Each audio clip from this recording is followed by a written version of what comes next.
Добро вечер, започнува светот денес на Тера. Еве ги вестите на денот. Вчера доцна попладне пожарот ставен под контрола. Пожарната денеска со објаснување. Сообраќајка на Васко Карангелевски. Малолетникот по 24 часот да биде дома. Битолчани наточак. Вчера гореше фабриката Виго во индустрискиот дел на Битола. По плането се интервенираше, а огнот се гледаше и во вечерните часови. Нешто после 18 часот против пожарната единица на Битола соопшти дека пожарот го ставија под контрола. Останаа да дежураат и во текот на ноќта, а овие фотографии покажуваат дека и во текот на ноќта можеше да се забележи огнот кој речиси цело попладне беснееше во фабриката. Вчера попладне наша екипа повторно беше пред фабриката, интервенцијата се уште траеше. По информациите на противпожарната територијална единица дека во 17 часот и 30 минути пожарот во фабриката Виго е ставен под контрола, нашата камера забележа изгорен речиси половина објект, опремата, суровините и готовите производи и се уште во 18 часот се појавуваа облаци чад поради догорувањето на делови од покривот и опремата. Првата дојава за пожар во пожарната стигнала околу 14 часот и 15 минути. Патена една екипа, со едно возило и 5 пожарникари, да дојаѓајќи на лице место е констатирано дека веќе гори кровната конструкција. Тоа и кажува дека пожарот бил многу поодамна настанат, значи многу поодамна, затоа што самите пожарникари кажуваат дека наистина употреба на противпожарен апарат пуштен од среваш, значи сами покушавале нешто да гасат, тоа се нашите размислувања, значи на изјавите. Иначе многу брзо дојдовме кога констатиравме дека констатира раководител на акцијата дека гори веќе кровната конструкција во најбрз можен начин за скоро 15 до 20 минути бевме упатени уште две екипи со две противпожарни возила.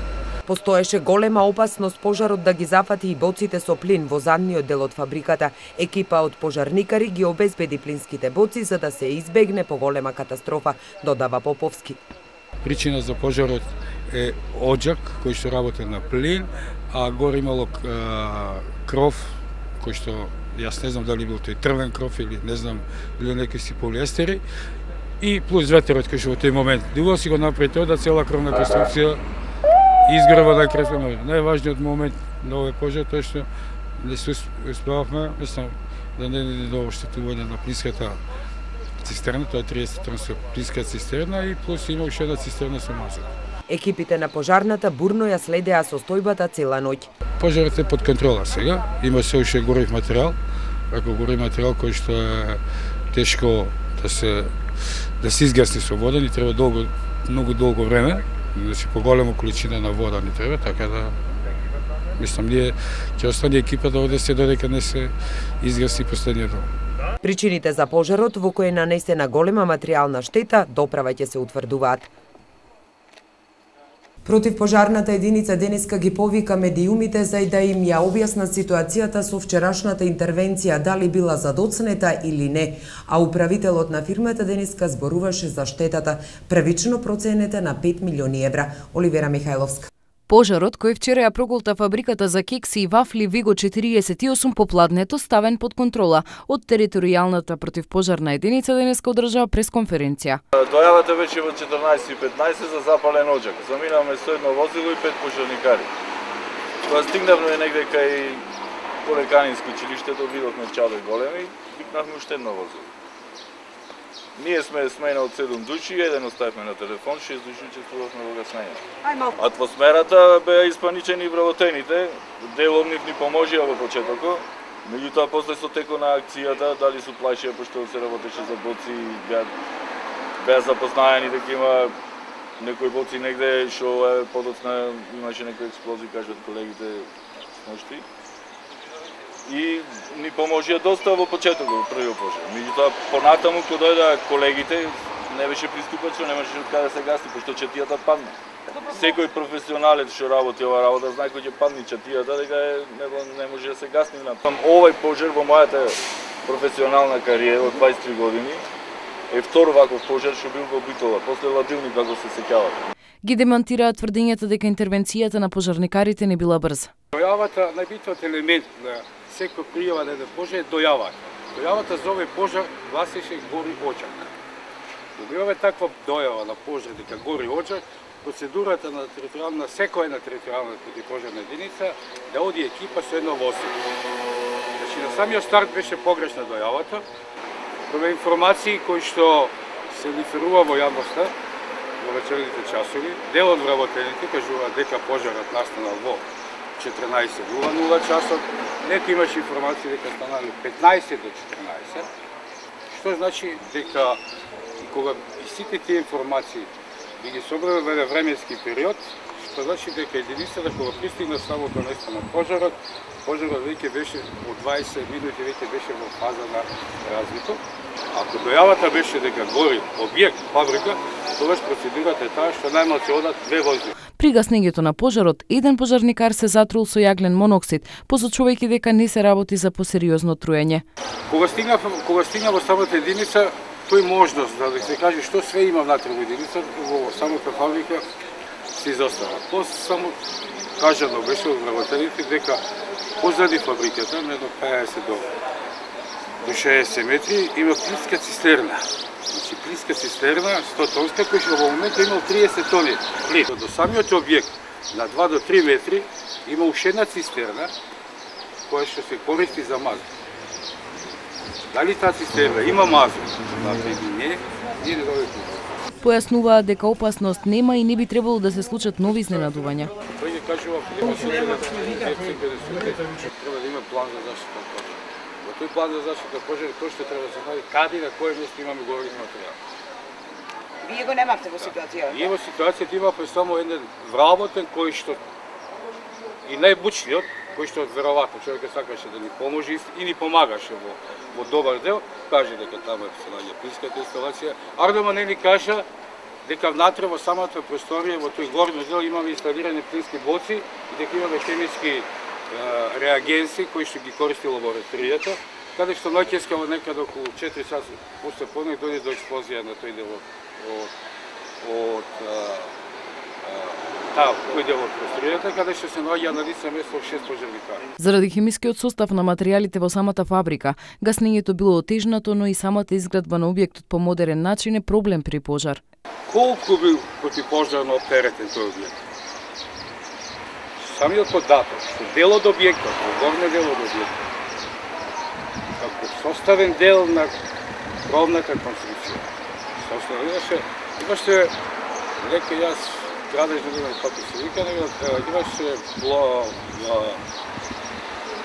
урпена со дебелина некоја си изолација, пластична изолација, измеѓу кој се наоѓа курпена и така да горниот дел во тој дел.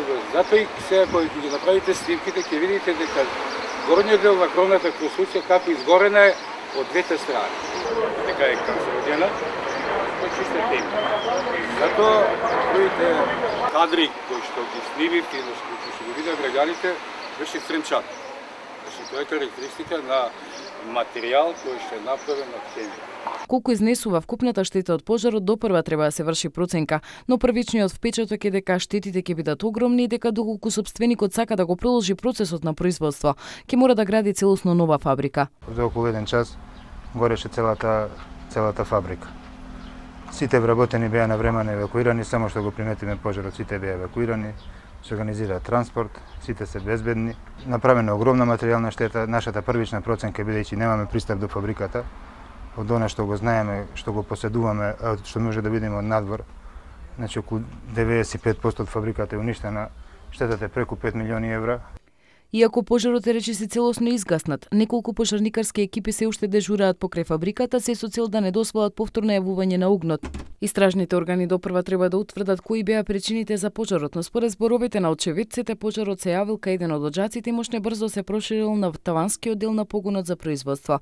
Заради непочитување, наредба на службено лице, полицијата вчера приведе едно лице од пред фабриката Виго 48. Како што за Тера телевизија изјави портпаролот на СВР Битола, по разговорот во полициската станица истото било пуштено. Според полицијата, лицето не е почитувало наредбата на полицијата да не влегува во објектот кој бил во пламени каде интервенираше против пожарната единица. Утрово сообраќајка на улицата Васко Карангелевски во Нова Битола. На крстосницата кај домот за доенчење на улицата Васко Карангелевски во Битола утрово се случи сообраќајна незгода меѓу камион и велосипедист. Како што рекоа од битолската полиција, велосипедистот се здобил со тешки телесни повреди констатирани на клиниката во Битола, но бил надвор од животна опасност. Се работело за повозрасен човек кој го управувал велосипедот. Полицијата на иницијатива на советодавната група на граѓани од Битола ги повика угостителите да им каже во летниот период да се придржуваат до законот за јавен ред и мир. Поканиле 40-тина, а се појавија само неколкумина. Оливера Михајловска. Како што најавија, така и направија. Денеска во поранишната сала на Битолскиот совет се одржа средба меѓу полицијата и угостителите, иницирана од советодавната група на граѓани со цел превентива во летната сезона за одржување на јавниот ред и мир во законски граници. Целта на денешниот состанок е со присуство на угостителите да се направи договор како овие аномалии што се јавуваат од аспект на музиката, присутност на младите, точење на алкохол, задржување до определеното време за работа, пушењето и други аномалии се стават се договориме проактивно да се действува како не би се доаѓало до несакани последици и до натамошни реперкусии последни репреактивни. Од полиција велат подобро е навреме да се информираат и преземат соодветни активности отколку да треба да се пишуваат казни. Да не дозволат нарушување во нивните локали на јавниот ред и мир со согласна музика, да преземат соодветни мерки за спречување на нарушување на јавниот ред и мир, а исто и така да не дозволат присуство на малолетни лица во нивните локали после 24 сатот и да не точат алкохол на малолетни и пијани лица. Се знае дека тоа ќе биде строго санкционирано, без толеранција за алкохолот и дрогата. Значи, тој проект предвидува низа активности, чија главна цел е намалување, односно спречување на конзумирање на дрога и алкохол посебно кај малолетната популација. На денешната средба беа повикани 40 сопственици на гостителски објекти. Одзивот и присуството на нивни представници беше многу мал, велат од полицијата попладнево, со што оние кои не присуствуваа не можеа ниту да се здобијат со корисни информации одредени совети за летната сезона, како и нивна самозаштита од казни. На присутните им беа презентирани појаснети одредени одредби од законите кои ги третираат проблемите со малолетниците, алкохолот и другата, работното време, заштита од пушење и слично. Одсекот за превенција при СВР Битола апелира на угостителите и сите граѓани да се придржуваат на законите, а во интерес на безбедноста на сите да соработуваат со полиција. Еве што ќе гледате во продолжение. Документарен филм за Павел Шатев. И за други теми покусата пауза, останете со нас. Вашето мислење нам ни е важно, затоа што Тера телевизија е на страната на гледачите. Искажете ги вашите ставови на нашиот веб-портал tera.mk. Прашањето за оваа недела гласи: како факултет ќе одберете за вашето академско образование? Обштествени науки, медицински, технички, уметнички? За резултатите од анкетата читајте на tera.mk или гледајте во вестите на Тера телевизија.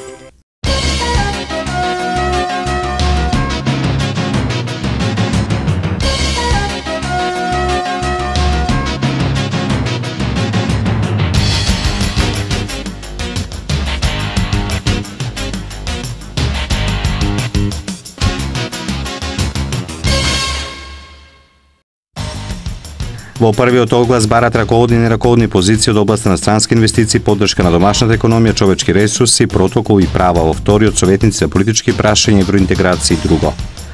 По првото пријавување од уписниот рок, кој се спроведе на 23 и 24 јуни, во средните училишта остана уште околу 22.000 слободни места.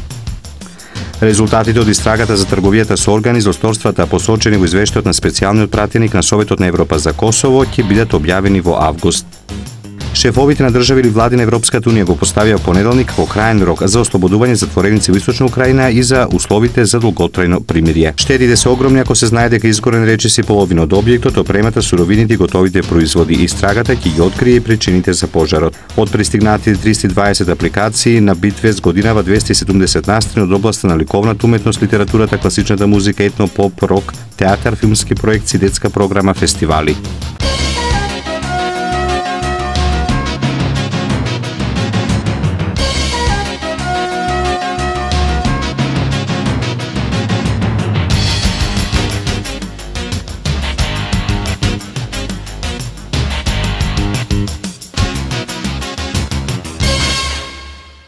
На целата територија на Македонија во акцијата на полицијата, инспектори од Управата за јавни приходи, инспектори од Државниот пазарен инспекторат, припадници на Државниот инспекторат за шумарство и ловство, но и припадници на трудовата инспекција се запленуваат дрва.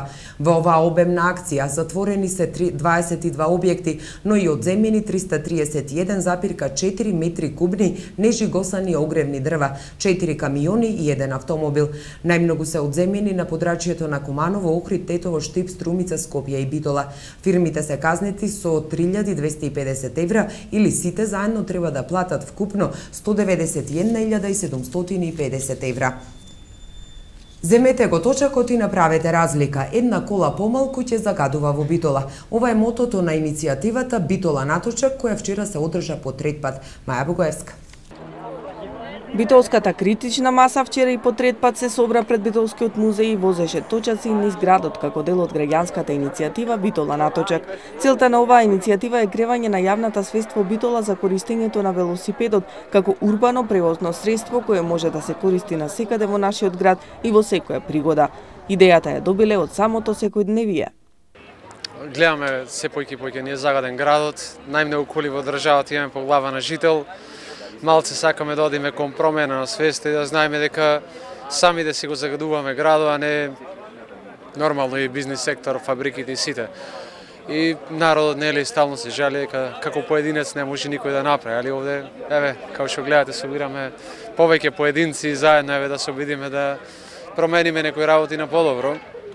На овој начин сакаат да го промовираат велосипедот како урбано превозно средство, како стил на живот. Здравје, здрав животен стил, нели, градите да се отворат, дружба, содружство, побрзо стигање, градот не е со тумби, лапки, некој со ридови, значи речиси ни е рамен, нуди одлична инфраструктура да бидиме некоја си Холандија кај нас, да речеме.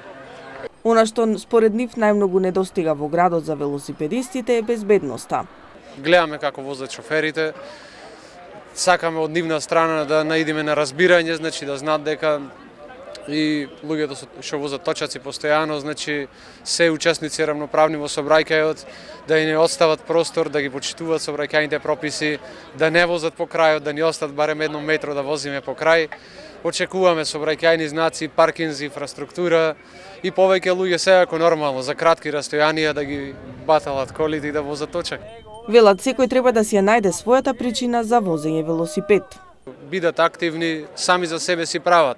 Она што позитивно мислам во цела работа е градска иницијатива, значи нема нешто, треба да ја препознат можноста дека МОК е во нивни раце, ако го препознат како такво и да си ја понесат одговорноста, значи ќе имаме и помасовно и кидат и ќе правиме што можеме за да се подобри за тие што возат точак условите во градот. Доколку сите чекат од некој друг нешто да му направи, нема ништо да има. Главните мотиви за оваа иницијатива се намалувањето на загаденоста во градот, растоварувањето на центарот од автомобили и водење на здрав животен стил. Нивното мото е: земете го точакот и направете разлика. Една кола помалку ќе загадува во Битола. Заврши реконструкцијата на општинската зграда во Ресен. По неколкумесечна интензивна работа денеска во Ресен се промовираше завршувањето на реконструкцијата на општинската административна зграда со примена на најсовремени мерки на енергетска ефикасност. Овај објект не само што сега има целосно нов изглед, туку веќе ги генерира очекуваните заштеди. Реконструкцијата на објектот е овозможена благодарение на финансиската и техничката поддршка на Швајцарската агенција за развој и соработка и УНДП. Во рамките на проектот за заштита на Преспанското езеро. Станува збор за еден иновативен пристап на обезбедување на средства за заштита на овој исклучително важен езерски екосистем преку инвестиции во енергетската ефикасност. Синоќа во малата сала на Центарот за култура во организација на ВМРО ДПМН се прикажа документарниот филм за Павел Шатев. Во филмот се прикажува неговата револуционерна дејност. Маја Богоевска. Синоќа во организација на Комисијата за култура, Унијата на млади сили и Советот на ветерани на ВМРО ДПМН се прикажа документарниот филм за Павел Шатев, Последниот Гимиџија. Првиот дел беше прикажан минатата година на Битфест, а вториот дел бил завршен зимава, па двата дела се споија во документарен филм кој ја обработува револуционерната дејност на Павел Шатев. Во самиот филм е офатена револуционерната дејност на Павел Шатев како припадник на гимиџиите, солунските атентати, неговото учество во солунските атентати, неговата робијашка голгота во пустината Фезан во Северна Африка.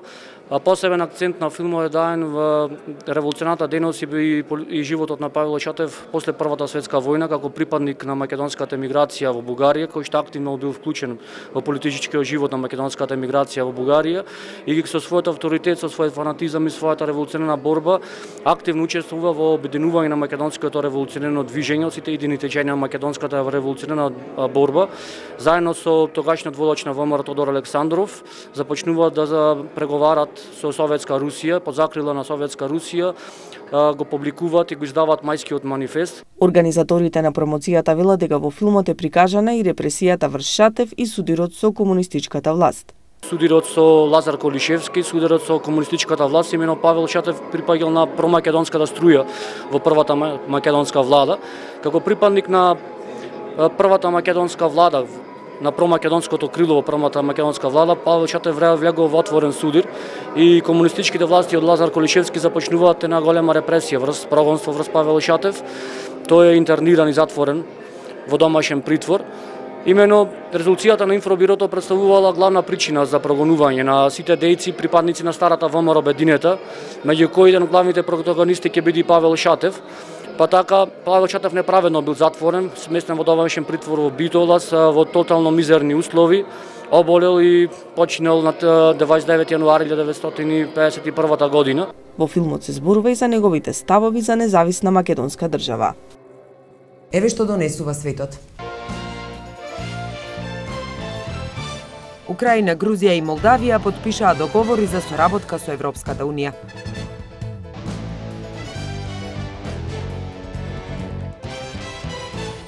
И за други вести од светот по паузата, останете со нас.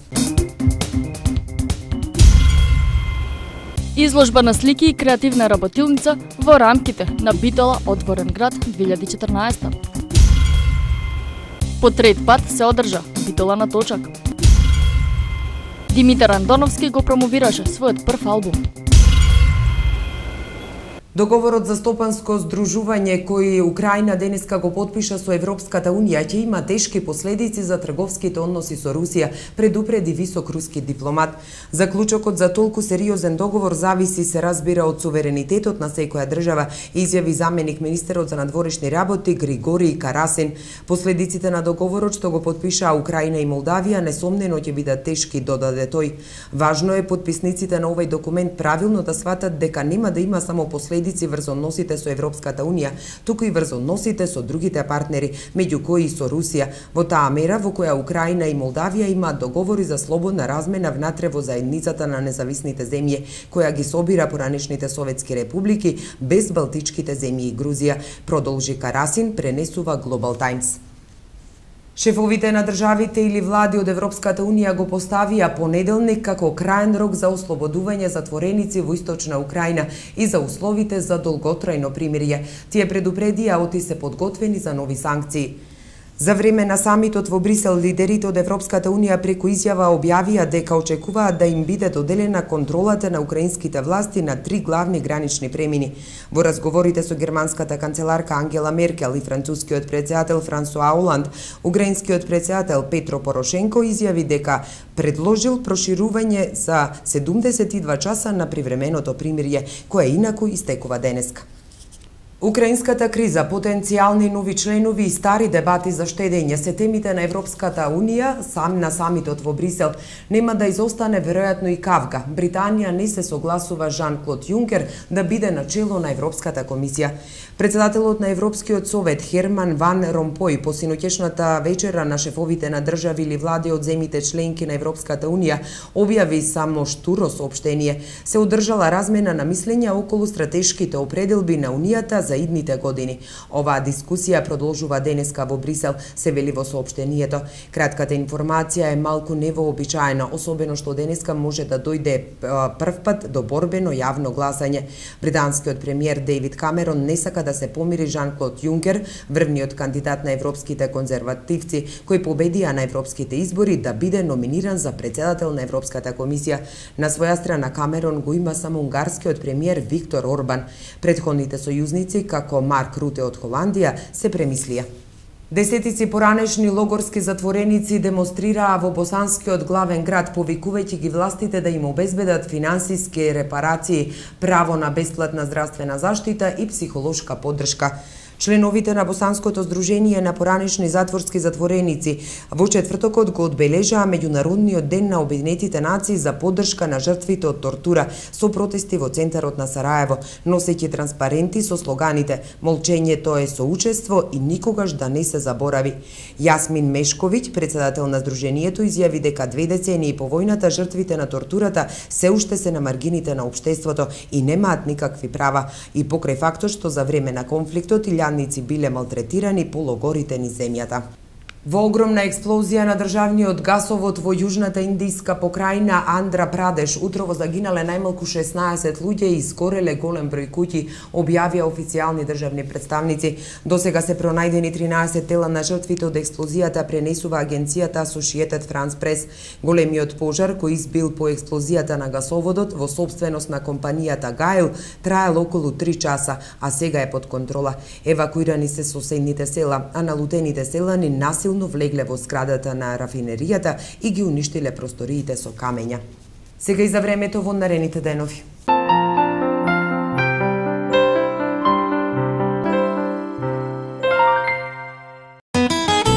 Какво ќе биде времето утре во Европа?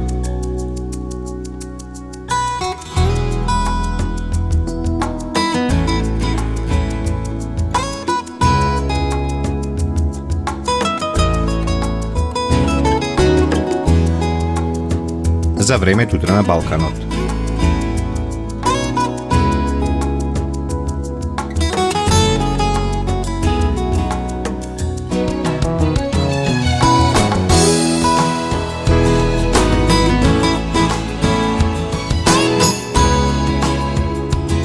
Какво ќе биде времето утре во Македонија?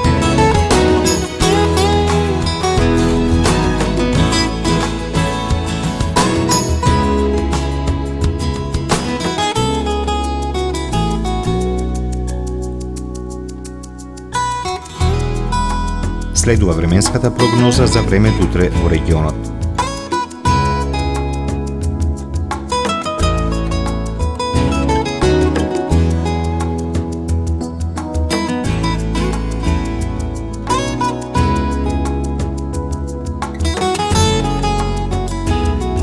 Какво ќе биде времето утре во Битола?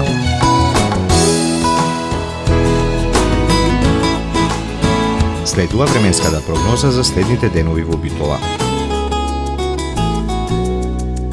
Какво ќе биде утре времето во Ресен? Следува временската прогноза за следните денови во Ресен. Евеа прогнозата за времето утре во Прилеп. Какво ќе биде времето во наредните денови во Прилеп? Какво ќе биде времето утре во Кичево? Следува временската прогноза за следните денови во Кичево.